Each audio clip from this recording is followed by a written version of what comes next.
تو جان قربان باید بشم که خلای سر بزنم ده 3 ماه همش 3 ماه. آخه مامان بازار بچه ها رو تابلو چند تا بسته ستایی میبینی؟ بسته ستایی چند تا بسته 10 تایی هست؟ 10 بسته 10 تایی چند تا دونه داری؟ 10 آفرین به شما نار. چه لباس قشنگی، چقدر چی برای عزیزم. جان قربان، جان قربان. مامان بازار جان دلم. چرا این لباس رو برای من گرفتی؟ این لباس نشانی از امی اصالت، امی ریشه لباسی که امی مادر بزرگان تو دیده بالا میسر مثل امی زبان مادری تریایی ده شیر تره خندیم نارون جان. آره مامان بزرگ. پس بیا با هم دیگر بخنیم ده خواه. همه گیلک زبانیم بله بله، گیلان زکانیم بله بله، همه گیلک زبانیم بله. نارون جان بله. حواست کجا هست دختر من؟ چی گفتم؟ تکرار کن. چی داری مینویسی دختر من؟ دارم ریاضی درس میدم مامان جان. بشین.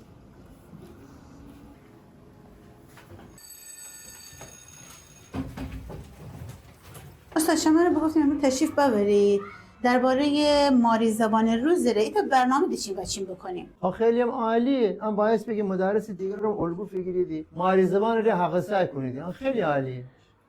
خانم معاون نارون بردبار امروز اصلا حواسش به درس نبود، واسه خودش همش داره مینویسه، اصلا معلوم نیست چی داره مینویسه. بخونیم. چرا که؟ آخه الان مادر بزرگ بشه مسافره داره تاسیانه. واسه من چی رو نوشته؟ از ذاکت این دقیقت بیایه.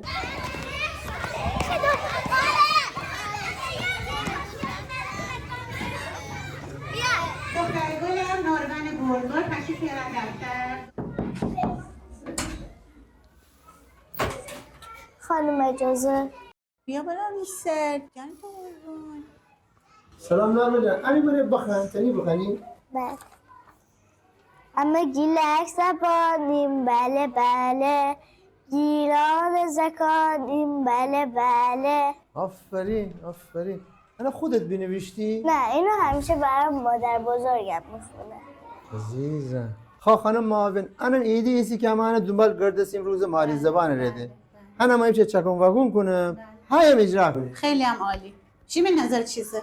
بله چه ازی بهتر. زکان آماده ایدی؟